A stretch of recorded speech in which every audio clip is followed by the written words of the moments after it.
ایک پروفیسر جب اپنی کلاس میں لیکچر دینے کے لیے آیا تو اس نے دیکھا کہ ساری اسٹوڈنٹس میں سے ایک بچی نے اپنے چہرے کو پردے سے ڈھانپ رکھا ہے۔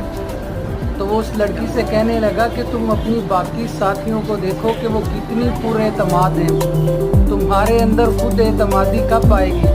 تم کب اس پردے کو اپنے چہرے سے ہٹاؤ گی؟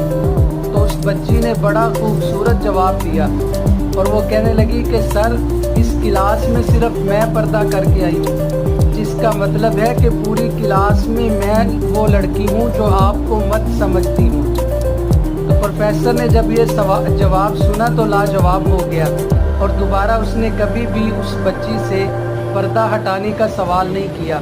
تو یاد رکھیں، پردہ کرنا یہ اللہ اور اس کے رسول کا حکم ہے اور اس کو توڑا نہیں جا سکتا۔ ہر وہ لڑکی جو پردہ کرتی ہے وہ اسلام کی شہزادی ہے۔